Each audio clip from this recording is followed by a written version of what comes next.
A very good evening and welcome to a very special edition of Alliance on the Move. Well, it's Alliance on the Move. It's always a special edition. And we are very happy to have so many of you with us this evening. Very, very happy to have so many of you this evening. And again, welcome to this edition of Alliance and Move. I'm privileged to be joined by Mr. David Patterson, who's an executive of the Alliance for Change. He is our General Secretary and former Minister of Public Infrastructure. We also have the leader of the party, Mr. Kemrat Ramdesan, who is joining us as well, and he's former Minister of I'm tempted to say Home Affairs, but it was Public Security. Welcome, guys. Welcome. Thank you, Sharon. Thank you. Pleasure. Awesome. Thank you very much. Thank you very much, Sharon. How are we doing this evening? I know a number of things happening on the home front. Quite good down here. Well, it's a lot happening across the country too, and the COVID is still a big issue. The relief that is being granted is on the front burner now for farmers, especially rice farmers and cash crop farmers, and for Berbicians especially. What is happening in sugar is important. And we also know that all across the country, there is this tremendous perception that there is a huge increase in crime at all levels, murders, execution style, big bust in drugs, and right down to radio larceny, those who can manage to farm their baigan and bora and so on, they now getting thief men coming and thief out that. And those things are very expensive these days. So it is a pretty rough time. Yeah, go ahead. Rape. I saw an article. Rape and domestic violence, sadly, is up. We have to implore our people that they should be more their brothers keepers, because interpersonal harm and interpersonal crime is not a way to us to be going now, as we are an emerging economy, a lovely country, and we get on quite well with each other, but then you hear these horrific things. And of course, the government is trying to put a plaster on it, but I could also remember, happy people don't commit suicide, happy people don't commit these heinous crimes. People that are enjoying the life, that they're preaching, they have such a good life, they don't commit these crimes. So we as representatives of society have to make a plea to our brothers and sisters to be more our brothers keepers. No, that is quite true. Very, very true. And it's interesting to hear David say that about where crime is, because there was a headline just recently about serious crimes being way down. So unless rape and robbery and so forth have changed to minor offenses, they are not giving us a true picture of what is happening nationally. Kemraj? Yeah, that is correct. As a matter of fact, I think it was the girl from Village Voice, Svetlana Marshall, that asked last night only to answer some of these questions, and with an interview with her. But it is important that I now, even who used to be, treating with the high amount of credibility I accord today the statistics of the police, I am getting very skeptical too. And they are giving me lots of reasons why. If you can't distinguish Thornley from cocaine, well, you're in serious trouble. Yeah. Precisely. Yes. That precisely. And then a lot of other false imprisonment, arresting people and not finding anything in them. And, they probably have also crimes that are being committed, but because they're being committed by the big boys, who are, in a sense, agents of the politicos of the day, they're not going to get. Take, for example, that King fella. King discharged his firearm, and that secretary in Region 9. Yes. Back at work. Yes. So regarded as not one of the statistics. Regional chairman, Region 9. Yes. And so this is what we see happening. But this rape and domestic violence, I must tell you from my readings, it is almost all over the world. Right now in America, because of the COVID situation and the parties being in home together as a result of lockdowns or wheresoever in the world, somehow there is arguments and a whole lot of other things. And because of the nature of the times, difficult economic times, food not there, monies to probably put on even Netflix being a reason for argument in America, and the big arguments, and then whosoever feels he's more muscular beating up the other, and generally it is the male against the female. And Yeah. about 4,000 people have been killed in domestic violence rates in America. And we see that happening here. So there is a kind of a similarity, and we have to do something about that. We have to ensure that there is more counseling. There is a dashboard kind of set of numbers that you could call the police and so on, so that this thing could happen. And of course, as we are saying, the reliefs which ought to be distributed properly must help in this regard. Fairly and equitably among everybody else. Exactly right. Because people ain't got money now. Well, and that is another cause for these issues in the sense. I mean, as the guy was saying on my paper, guy was telling me this morning, the road get hard. That's what they say. The road get hard in the sense that you know, I mean, what little money you used to make, it can't suffice to take care of your family for the week. So obviously that puts a strain on the individuals. I mean, imagine a family with 2 kids and Friday afternoon, Saturday, like now we have nothing to give them. That puts a strain on the family. You know what I mean? One may blame the other, and it has to be it. But the road has gotten really, really hard and really, really tough. You know what I mean? This government came in and they were making great things about how many taxes that they cut. I can remember in my budget speech in 2020, I said, oh, all the taxes you cut on local construction material and everything skyrocketed. Construction material is probably the highest now. I mean, in this era when they're saying that they're building so many homes, it's more expensive right now to even build a home or anything associated. Anything you try to do in this country is right now. And you would have thought that as a caring government, there are things they could have done. You mean they could reduce some of the taxes, I mean the excise duties on these things. They could reduce, I mean, and it's not just about cash grants. You know what I mean? The money you're giving out of 19,000, it's laudable, it's money. Everybody could do this money. But what can you do with it? If you're going to give them 19,000, reduce the taxes on other products so therefore that money could be stretched further. You know what I mean? And if you don't do that, unfortunately, the road will get harder. And that's exactly what I think most of the viewers in here are saying. You know what I mean? That it is hard. We just came out of flood, and they're distributing monies in a discriminatory manner. Some persons, you know what I mean, I was told in Region 5 and 6 particularly, I mean, I was told that they hired out of Freedom House 200 persons to come and check to see what losses you have. The Ministry of Agriculture and the extension officers and those persons would have already done that. But they have hired political persons to now go and reassess. And you know what they will do, because if they are hired from Freedom House, you know what the results of what they will be bringing back.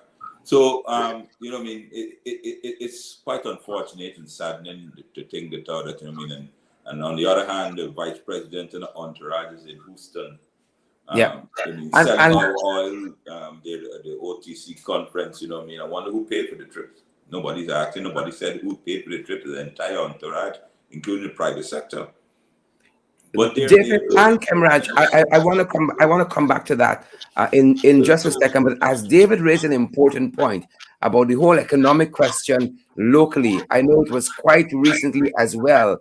In the first budget, they promised economic dynamism, and the minister with responsibility for finance within the office of the president, he had said that initial stimulus, General Secretary and leader of the party, he had said that initial stimulus, that initial cash grant rather, was to work as a stimulus. Now we have had several injections since then, and still we are where we are today. And now they've come back with the same old snake oil salesman talk. I noted just recently he sat down, I think, with a journalist, one of the journalists, and he said that again, that this new tranche with to the folks who are pensionable and so forth is supposed to stimulate the economy. Now, if all of these money you're throwing at this problem in the past, in the recent past, has not sought to lower any of those prices we're seeing in the marketplace, how is this little bit at this late stage supposed to do that? See, they got some challenges on their hands, don't they?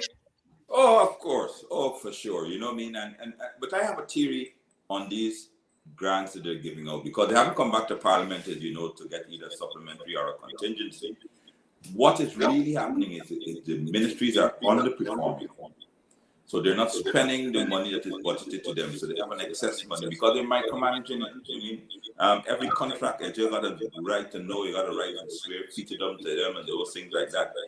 Every little thing. So therefore, nothing is happening. No contracts. I mean, he's going and opening bicycle lanes and telling the people that they should be proud. I mean, these are things that we pay taxes for. So the country is underperforming. So they have an excess amount of I am on a television program. I'll be back. I am very, very grateful for the old age pensions and so forth. But what about the rest of society? What about the rest of society? You know, I mean, what we were saying and what we've all been saying, looking at the line for change, is give everyone fairly and evenly without discrimination. That would work. What they're doing now is just plasters and band-aids. You know what I mean? The public servants. This is about we're entering the 9th month of the year. Not a single dime. But come Christmas, they're going to give them a wage increase. Without even speaking to the union, they'll give them, 5, 8%, 7% retroactive. So they will have all this money. And what will they do with it? They have all this money Christmas, they're going to spend it to their friends and supporters in the private sector, in the commercial sector. So basically, it's almost like a Ponzi scheme. So therefore, they don't have the money to invest and do what they want, for their kids and those things like that. But they're giving the money during the most commercial period of this country, Christmas time, when everybody goes a bit barney about spending and repainting the house and buying new furniture and drapes and those things like that. And that's where the money will go. They'll give them and they'll make it sound as though it's a nice thing. But people don't have the opportunity to plan, save their money and those things like that because Christmas pressure will be on them. So while we're grateful and while I'm pleased that they are looking at our old age pensioners and vulnerable persons, I applaud that. What about the rest of us? What about the rest of the country? What about the poor cane farmer? School is reopening. They're talking about reopening school in another couple of weeks. You know what I mean? Very harebrained scheme. There's no sort of they have a one size fit all policy to reopening school, you know what I mean? But the people that took to go to primary school is quite different to QC, different circumstances, different things. People come from further away and those things. So school's opening just now, and the parents, most of the parents, 95% of the parents are not old age pensioners. They have to feel the squeeze to try and get there. It's almost a year the kids have been out. New uniforms, new books, new everything like that. You would have thought that, of course, they would tell you how they give the money for the kids because we care. But that money can't do, and the specific way it's supposed to be doing is targeted interventions, with means testing as well. The poorest should get the most. The poorest students that need help should get the most as opposed to those, that don't get it. So the persons in number 5 village school gets the same as the person in Queen's College. There's a disparity in income there. So, but they just do this, blitz the screen, make people beat them down and make you feel grateful for what you get. I saw them, a lady got a house lot. Good for them, please for her and her family. But then she protested over something that the government has done, and they shamed her on Facebook. How dare her? Yes, how dare you? If we give you something, you have to sit down and shut up and accept whatever we do to you. And I'm talking senior ministers, Priya Manichan, Charles Ramsden, and I think the young lady Rodriguez. A lady got a house lot, and then she was protesting, and your protesting is a right, a constitutional right, and she wasn't even protesting against discrimination, and then she's protesting against vaccination, because we can talk about that, the mandatory vaccination. Everybody in every single country in this world, every single country, there is those who believe that mandatory vaccination should be correct, and there are those who do not. And you cannot, and if you don't engage the ones that don't agree with you, we wouldn't make any progress. It's all a matter of communication, to dispel all the miscommunication. So the lady got a house lot, but she's saying no, she doesn't want to be she doesn't want to be locked out of her workplace because of a mandatory vaccination policy. And they shamed her all over. I mean, the senior ministers. So that's where we are. Kamraj? Great. Just before Kemraj comes in, I know some folks are now joining us in the middle of this discussion. I want to welcome you guys to Alliance on the Move. We're on this evening and we're talking about a number of issues. You joined us in the middle of our talk on the country's economics. Kemraj. Well, the irony of Ghana's economic situation today, Sherrod, is something that is so stunning. We probably have more money than all the Caribbean put together in that bank account and reserve with the oil monies and all of that. And we suffering like tail here in Guyana. And that is what makes the thing annoying. We simply do not want to, and I'm talking here with the PPP administration, our government, they do not want to come up with economic policies that will ensure that at a very foundational level, the entire society will be the beneficiaries of that money. Because when you get all the people being beneficiaries, those who do not farm, they will have to spend the money on farming.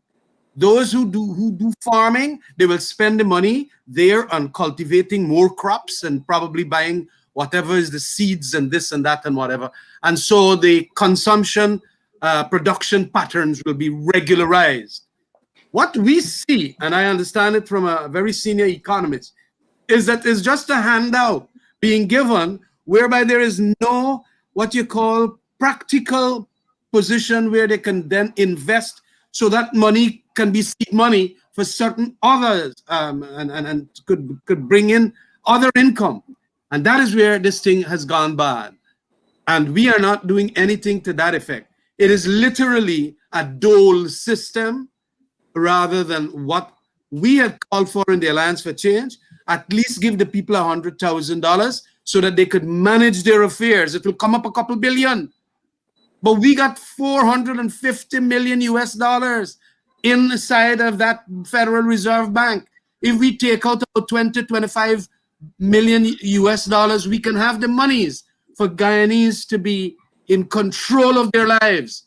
And all of this can help all these social ills like suicide and rape and domestic violence and all of this nonsense. It has a direct contact with those ills, the state of your economy. And your anger levels and so on get up so fast when you ain't got no money in your pocket. When you're hungry, a hungry man is an angry man, and so on. So this is what, and Ashni Singh and Bharat Jagdeo knows how to dish out money and dole out. And they are doling out monies, as we have seen from the last budget, from what is called deficit monies. And deficit spending. $20 billion of deficit spending. Berbicians, I want to tell you this. Chetty used to teach us this. If your income is $200 billion because you're making profit from rice and sugar and bauxite and gold and all of that, in a budgetary year, you try as best to spend that sum of money. Them guys, this got $198 billion that they said they're going to collect as revenues, but they're spending $292 billion, 100 and something more. So we are going to go into a huge deficit. We will have to go borrow. And quite frankly, they then utilize the money and they spend it on all the madness, including trying to go and ensure that all that crap that you got for a factory at Rosal, to go and spend money behind that. The thing can't come back. One set of information I got from Gau people saying that the whole thing is rotten to the core. And you really got to start building back brand new stuff there. The steel, the crystallizer, the barriers, every single thing. Them big Karahi and all kind of thing. And they're going and put money there. And they're paying employees there just to go. That thing could collapse and kill people. It is environmentally hazardous. But just to make sure that the supporters look and feel happy, they push them inside of that factory. The factory gonna kill plenty of them, Barbicians. But Cameron, on a serious note, but they claim that 7,000 sugar workers are out. But it's a year now. They've been there for a year. They've probably only hired about 600. And of that 600, 200 of them are their friends and family, including the CEO, those rich people and those highly paid persons. It's a year.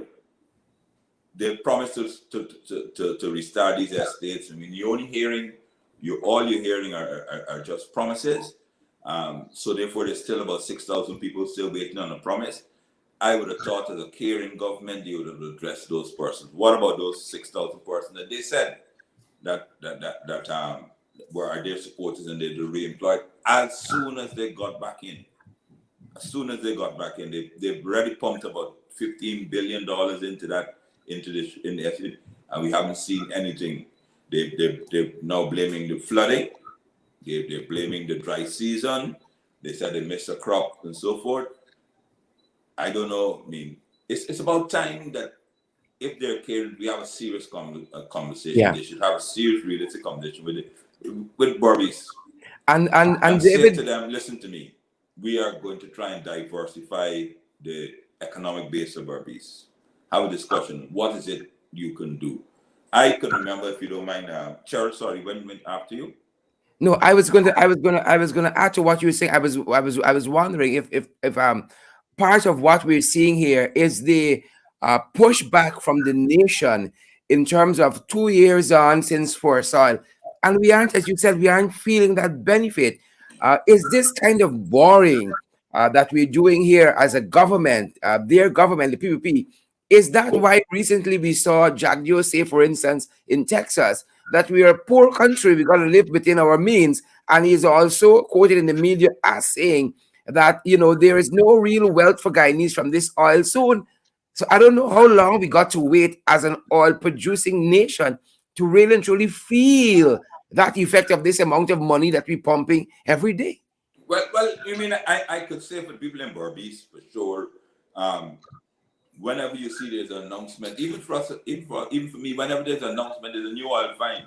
There was another announcement about 3 weeks ago. Exxon strikes oil again.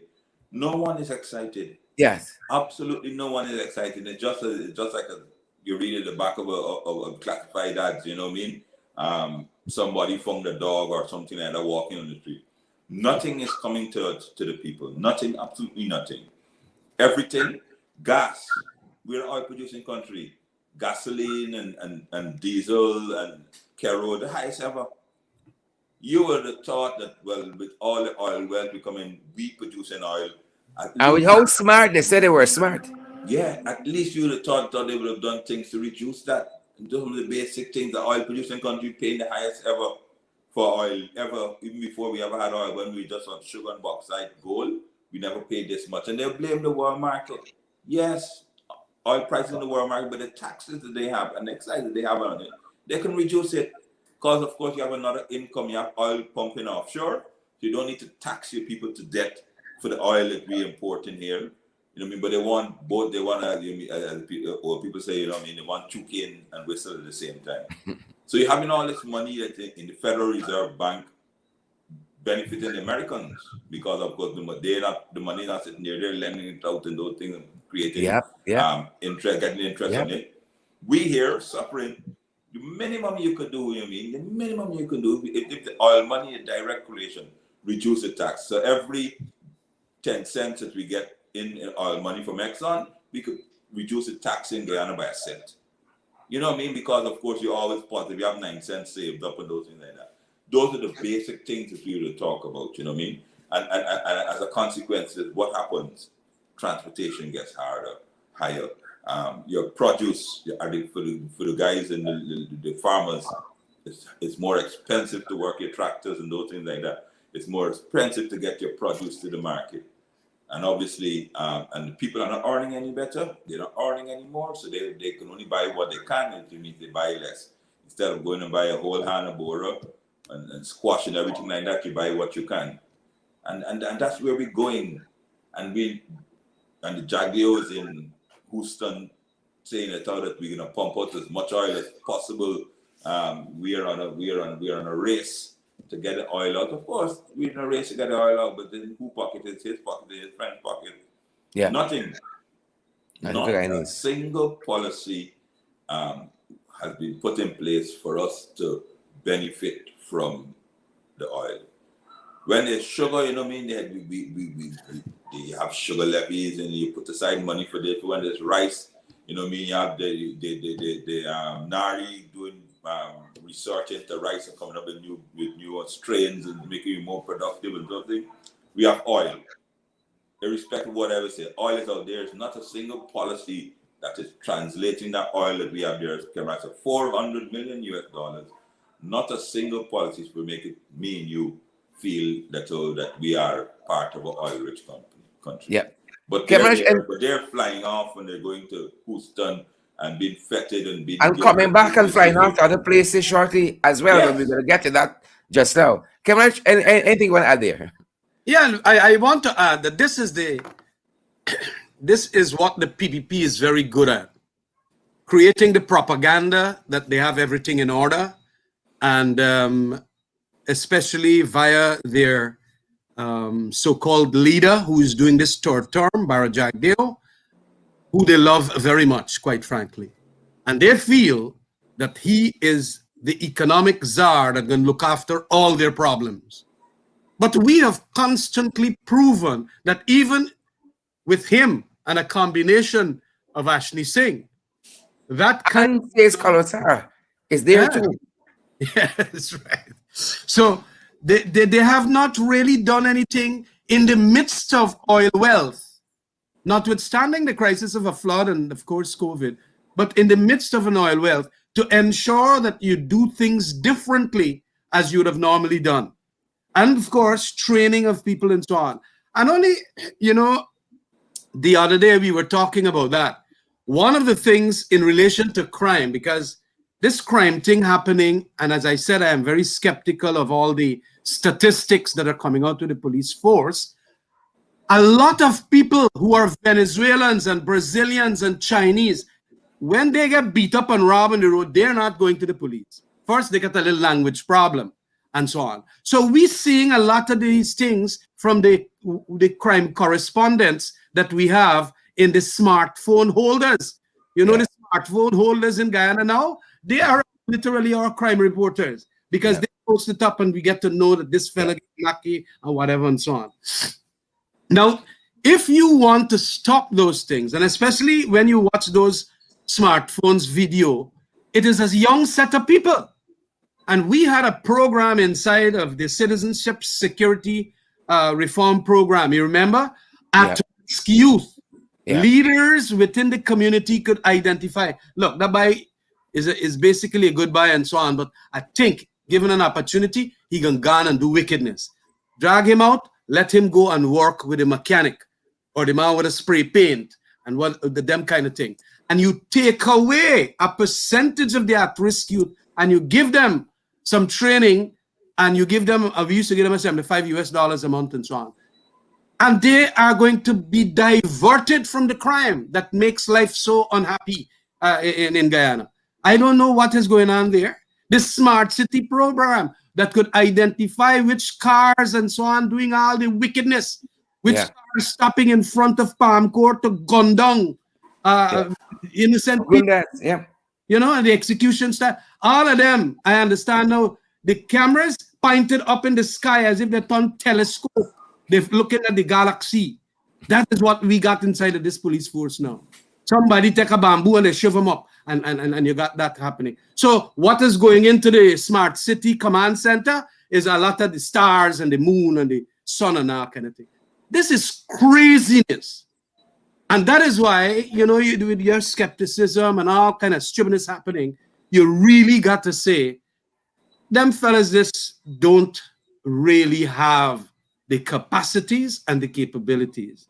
And the Barbicians must understand that. And it will come greater in your area here too, Barbicians, because of that sugar not making a profit. They will have to probably give y'all more handout. But Yep. handouts is not the only thing. They got to ensure that they do a lot of these management of the cocas, management of the river mouths, management of Kanji, the creek, and all of that. That is what you got to do so that you can have farming continuing. And that is why sometimes, although they will give you plenty COVID relief, prices have doubled. Yeah. Minimum 50%. You used to get 5 again for $100. You're getting 2 now. What does that mean? That when they now give you the COVID relief, the purchasing power for that COVID relief has gone by half. Yeah. And so that is what they say. So that's the irony. With all this money and all them sense with the talk, but they want to distract from the wickedness that they're doing in government, going all over, gallivanting with Bariata people that go Houston and all kind of thing. Yeah. And it is, we'll have to ask where the money coming from. Well, Cameron and Sherrod, and there's one thing that came to my attention late last week, and I meant to actually write something on it. I'm hearing that how that they are in discussions with the Berbice Bridge to remove the order, which is the order that our administration put on the Berbice That Bridge. the fares can go up. That's to order. stop the fares going up. So I'm here because of, you know, as you know, I mean, all the directors of the Berbice Bridge have now been given high positions. I mean, the chairman of the Berbice Bridge Commission is now head of GPL. Everybody's been, they're all big and chummy. The PR person, Kit Nascimento, he's the PR for the oil and gas. So they're all A lot of cushy jobs, high paying cushy jobs. Yeah. Yeah, so they're all. So one of my friends, one of my former staff, indicated that they're in discussions, and Berbice, you should ask them, because of course, you shouldn't take it from me. Somebody should ask, what are you doing about the Berbice Bridge? Yeah, all the prices are gone up. They're not maintaining it. I mean, you would note how they know that no maintenance done on it. What are they doing? What are the plans that they have for the Berbice Bridge? Yeah. Are they going to buy it over? And so that you can cross free, because in this thing, are they going to subsidize it more because of the COVID relief money they give you? You have to pay it back to the Berbice Bridge Company. And they're talking about what I heard. They don't want cameras. They're not going to the 8,000. They're going to like the 4,000 midway. They're going to try and ease it up. So they go from 2,000 now to 4,000, then maybe in another couple of years. But y'all got to be very concerned. They're sitting down saying nothing. Waiting for it to happen wouldn't work. You got to ask your representative. You're going to ask the regional chairman for Region 5, Region 6. What are they doing to Berbice Bridge? Are they going to, what they're going to do? No, what plans they have for it? Is it going to float away? Because of course it's been there since 2008. You know what I mean? And that's you're talking 14 years of you have something in the water. 14 years you haven't picked it up and cleaned it and scrubbed it off and repainted. Those are the things that concern me. And of course, they will come and try to say something with the AP and UAFC. I don't know, but we may put salt in the water or something like that. That's why. No, well, of course, you know, you know how they come to ridiculous. But those are serious things that you have to. Indeed. I David, was told, and we have to verify the river boats that they put on. I told her they're not working. Right, I mean, that's a free service put on to help persons, old age students, nurses, teachers, and those things like that. Of course, that's another relief fund. Are they going to do something else? No. Are they going to subsidize the minibus drivers? You could remember, Camraj, that we made a proposal to the Berbice Bridge We said we're Yeah. going to lend them money, $148 million, I can remember. And I said to 42. them, I'll lend you $148 million. The government will lend you $400 million. No interest free. And here's how you're going to pay us back. You will allow every minibus to pass free. And you'll discount it down. So if the minibus is supposed to pay $2,000, every time you just record the numbers and we give you the list of the minibuses that run the 56 route, they refuse to do that. They don't have money, but they refuse to accept the money because they felt that, you know what I mean? Of course, they were purely politics. Huh? But our idea was that the people between Region 5 and Region 6 must be able to call, of course, the minibuses. Now we would ensure that they don't charge you such a high fare because they didn't have to pay the toll anymore.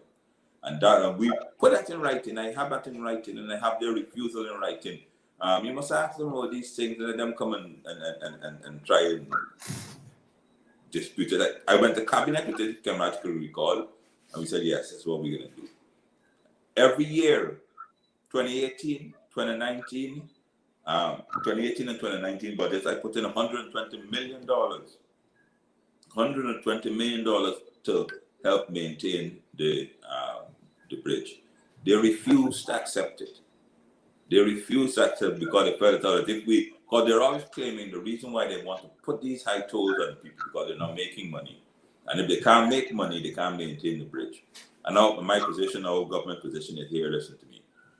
You signed a flawed economic concession agreement with Jaglio and Irfan and Brassington. I mean, you're big people. You're big. You. All of them are CEOs of companies and those things like that. You're big people. We're not going to touch that. A deal just like this. We appreciate, we honor whatever deal you made. You signed that, but we don't want the product which serves the national good to be jeopardized. So here's what we're going to do. We're going to pay for the maintenance. We're going to, out of the government money, we're going to pay for the maintenance and those things like that. From a subsidy to them. Subsidy, to give you more subsidies. And there are $120 million in 2018 and 2019 budget. Never accepted a cent. Yeah. Why? But David, I think you said it best, is the politics. That's what they're interested in.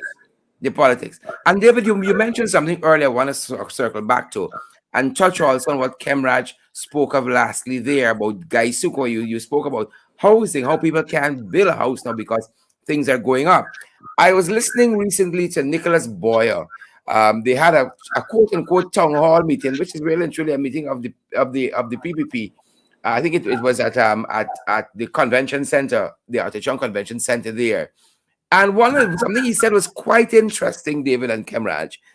He said that he recognized that same point you made there. He said his friends cannot afford to build a house.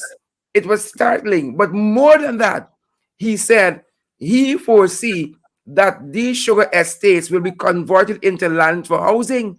That's what he said. And he went on to say, similar to Diamond under the leadership of Irfan Ali when he was Minister of Housing. Now that was a moment of clarity because they always sell as though it's APNU FC alone closed down sugar industry. But here's Nicholas Boyer, who is talking about Diamond being closed down under the PPP and other estates too. But what was interesting is what Nicholas said about these sugar estates are going to be shortly converted into housing. So when Kemrat spoke earlier on about sugar and making no money 1 year later, it seems as though this is where they're really going. And what Nicholas was doing was giving us the inside scoop, David. And what is more interesting, if my memory serves me correct, and you guys would be able to offer some clarity here, Nicholas Boyer is one of the proprietors of National Hardware. Yep. Who would stand to benefit tremendously if we go in that direction of converting those lands into housing. Yep. Yeah, well, that is the inside information that you have that the PPP does, with without any hindrance. Whereas in other countries, you would have had to tell people like that mortgage company or construction selling this and so on that, well, don't bother, you can't give them inside information. But let me tell you something. That is what the PPP is good at. And all of them are friends and families. And they are going to get all this inside information. No, by me, I'm bother nothing with them East Indians in Berbice, and we go make the redo the Skeldon estate and all of that. That land now will be there, and we can convert it, and we can put thing, we got put this, we got put that. That is how they lied to the electorate in the campaign. They knew that they will never able to get back sugar on its footing as it was. But they now gone and talk all kind of stupidness, fool the people, and now the people are suffering, and they're gonna say, look, there is one way we could stop the suffering. Sell the land to the buyer or to the friend and family, or to give TriStar, or to give somebody, and then they're gonna create employment. And that's exactly what I'm about to tell you, Cameron. So this is how they spread their policies. Exactly what you're doing there. They use the private sector, these guys, to start talking about it, and then they will get up one day and say, "Oh, the private sector is the engine of growth," and they're listening to the private sector. Oh, yes. and the private sector come to plan. They're going to build 40,000 houses, and they remember they came to power saying that they'll create 50,000 jobs. Yep. A year has gone by. Gaisuko, they only re-employ about 400 or 500, which means that they have 49,600 jobs to create.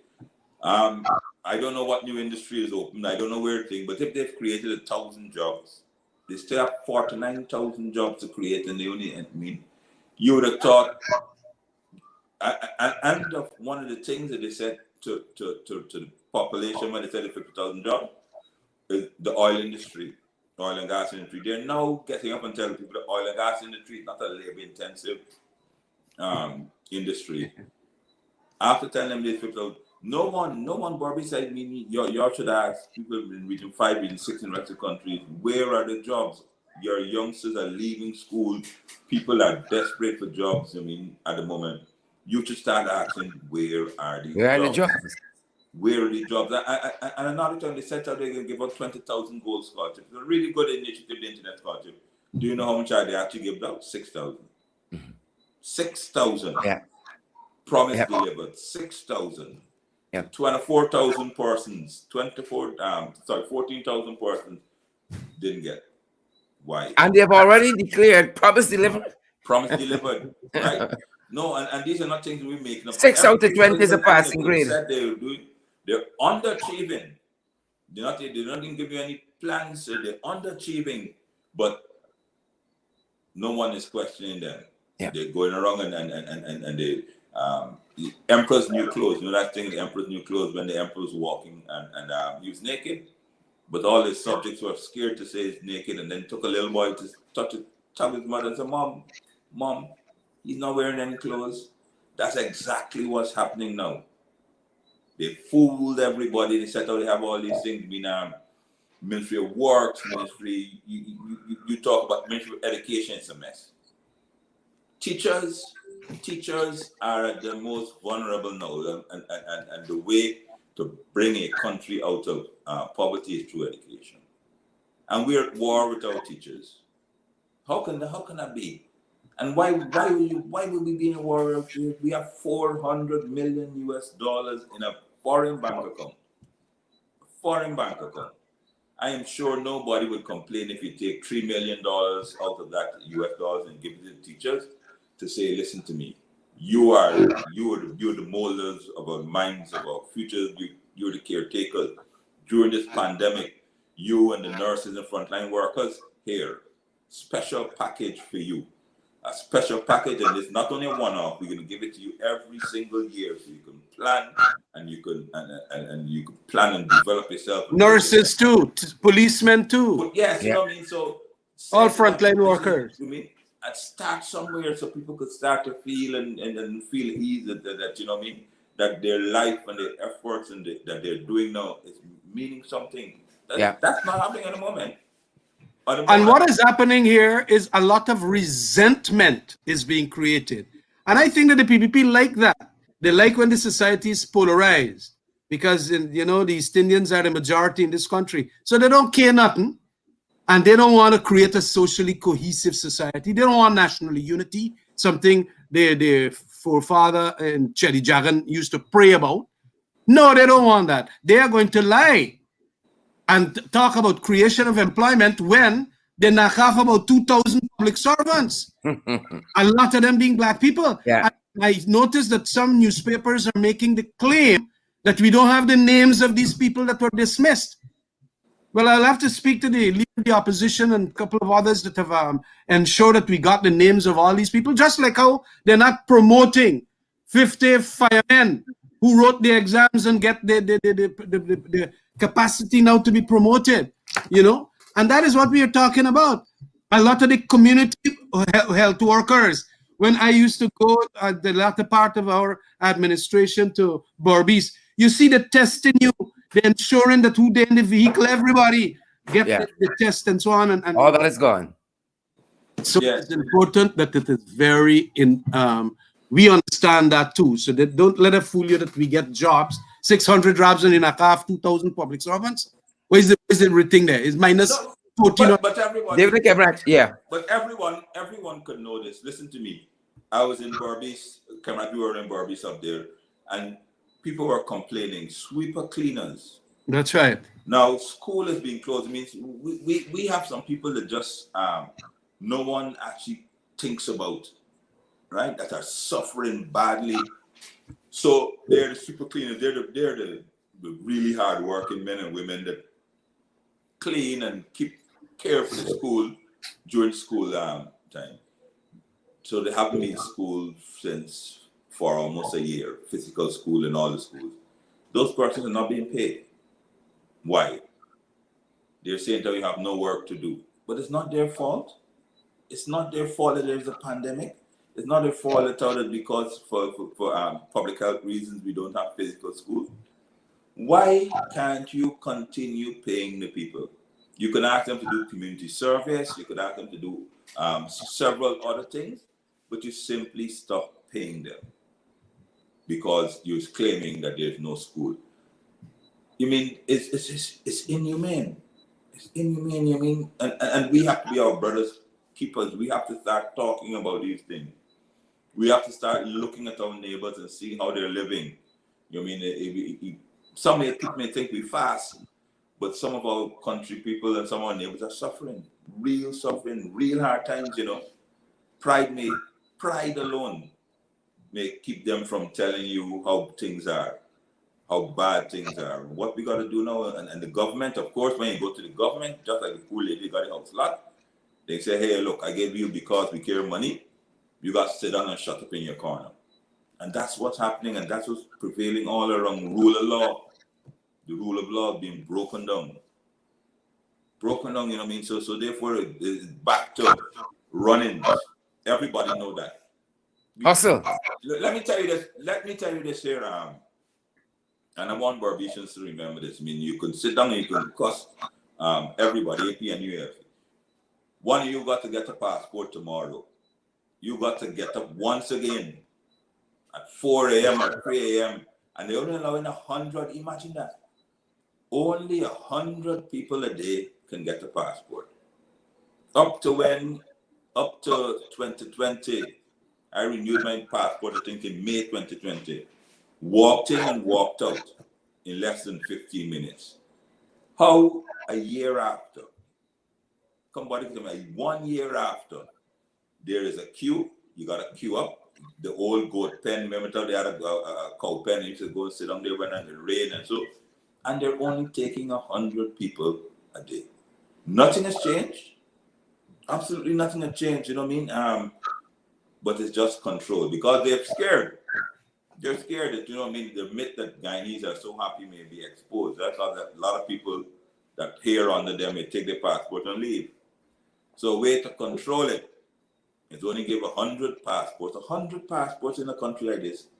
You have to renew your passport every 5 years. 100 passports a day. A year ago, you could have gone into New Amsterdam, Kemrat, and That's right. sign up and collect Sub office there, yeah. there. People forget these little things. Yeah. People are forgetting these little David things. and Now you Kemrat, have to come listen down to back me. to Georgetown as though, you know what I mean, like if Georgetown is heaven. Yeah. We were trying to Decentralize. decentralize every single thing. Georgetown is a mess. When it Yeah. rains, the place is flood out and those things like that. You shouldn't want nobody from Berbice or from Escribia should really want to come to Georgetown unless you need to. But they force you to come back down there. And when you come, you gotta go and buy something from their friend and family business and those things like that. Berbice, y'all deserve better. You are getting better. I know that in your quiet moment you may say, yeah, we're right, but it's true. Every single thing you did that you have now gone back down to Georgetown. Why? Control freakism. You have to control. Sharon, I saw on Facebook, and I did, and I up to this afternoon, I was trying to ask somebody. I could not believe it that to get a priority pass to go on and transport in Harbour's Ferry, you have transport and Harbours no longer has authority to do that. You have to write to the Yeah. minister You gotta locate to it. Edgehill. You gotta To locate get the a Minister priority Edgehill. pass, you know what I mean? So your mother's sick and you want to get to on the boat, you want to book it, you gotta Yeah. go to Lord You got to Edgehill got find to the decide. bishop. You Lord got to say, Edgehill. Lord, So Lord, Lord, where is the bishop? before we Yeah, before you we know what I mean? And and, before we and, run and out then of people are time, not seeing what's happening. People are seeing, but they're scared to because of course the victimization and retaliation against anyone that speaks up to them against them is pretty high, and we understand all of that. But people should start to take note how they're eroding into our little rights and freedoms that you had, you know what I mean, that you thought that we took for granted. That's right. well, We took well, for well, granted. David, let's talk about that. David, let's talk about Ankem Raj. And in the remaining time of our program, I want us to talk about this state visit. It seems that all eyes over the last week or two has been trained either at Brooklyn in that massive anti-racism rally there, and to some extent to Texas. If you read Kaichor News editorial this morning, they seem to take umbrage to the fact that Barrett wasn't here when the Suriname team visited because one of the key components of the visit seemed to be on oil and gas. And the article laid bare the fact, don't let me fool myself, Jack Dio running this country, and the fact that he wasn't here is a snub to this team, even though Irfan was here masquerading himself about the place. And I commend that article to all guy needs to read. It was smack on. Jack Dio is who running the show. As a matter of fact, David, you alluded to it earlier on. When Jack Dio comes back, he's on a state visit to Suriname to Correct. ratify all of these agreements. What is happening here? What are your views on the success or failure of this quote unquote state visit? No, listen to me, right? We have I'm talking about Guyana, Suriname. It is rumored, or it is supposed that between the Guyana Suriname basin, we're supposed to have the largest untapped oil reserve. We're 800,000, Suriname about 450,000, 1.2 million persons, and we have this great untapped. If we can come together and if we can do this thing here, the oil exploration, we could hold one head, as you would say, we would be wealthy, two wealthiest countries. You could see us from space. But not the way he's doing it here at all, you know what I mean? Deciding he gets up, get the Jadio gets into power, decides he's going to do the gas to show project in Wales. No study, no nothing, no nothing. But when you look around, you say yes. It's a When you no-brainer. when you check, and they just pass a lot to go into private people land and those things. It's all that they wanted to ensure that they can do carry in an area where they can control, where your friends and family can get blocks and those things like that. We as a government, recognizing the exact same thing you were speaking about Suriname and Guyana, said that we will do our development in Berbice, Crab Island area, that area. So therefore, that's close to Suriname. We ahead of the project. We ahead of we're ahead of the curve. If we started it when we finished, Suriname would benefit. Region 6, Region 5 would benefit. You know what I mean? So therefore, the Surinamese, we don't have to go to Trinidad and those things like that, and we can slowly, through that, diversify the economy, particularly in Region 5 and 6, away from sugar. Because we recognize that sugar is a thing, but it's dying, and well, under the hands of the CEO, it's almost a post-mortem now he's doing, but he just don't want to close his eyes. So we said, listen to me, let's start there. Let's land this shore base. Let's work in this area, in this Berbice area. Berbice has a great human capital and potential and those things like that. Tap into the Suriname. Surinamese now get their way ahead of them by 3 or 4 years. If we built in Berbice, they won't have a need to build one as fast. They could use it because right now everyone is using Trinidad and it's costly. So we put that in place. Barra comes in, says no, goes to Wales, what's for Berbice? Says no right. That's it. That's why they did them election. They voted for him. And he gave them that. He said sister right up there, and he gave the gas to shore to Wales. Yeah, get the gas to shore to Wales and so forth. And then they would come and say, "Oh, we love you. Yes, so we love care. you." So they gave them a CEO. They gave a CEO that never brought back anything. Right? Yeah. Never ever fixed. Never knew. The only thing you know about sugar is they call him sugar he knows Thunderbolt. about it when and not even Demerara gold sugar he knows about, because he live both his life Artificial sugar. with that processed thing. Guys, we are going to be constrained by PPP's gift, and that's how they say thank you, Berbice, for the support. That is we are going to be constrained by television time to 1 hour. So I'm my eyes on that clock there. Okay, now I want Barbicians. Those points made by David and Sherrod are very important points, and they are true. They take the Berbice vote for granted. They ain't got to do nothing for you now. They're gonna raise that bridge thing for ensure that the other investors, like the Ramroops and all of them, who invested hardly any money, but they give them a special category shares that they will control the profits. They're gonna raise that for them. And watch what they're leaving for you. We were planning it's either somewhere in Region 5 or Region 6. Region 5 or 6. Island or Woodley Park or somewhere there where the thing is going to be shorter. And you don't have to go through under the main river of Guyana. If you get a low thing, water levels and so on, you could have explosions with natural gas and all that kind of thing. The thing is environmentally hazardous. Whereas you go right down like the crow flies, and it's about 100 miles from where the Lisa one is straight to either Woodley Park or Crab Island. Crab Island. But entire and Barbicians would have gotten the jobs. Berbice people bright. Berbice got a whole set of people who were body workers. Yeah, who wanted that kind of job. But you know what? Man, Barbicians can always vote for Abidis. I be care my wheels. Abandon their support there. And Barbicians will, sometimes just take this again and again. But you got to make sure that you do things differently if you want different results, Barbicians.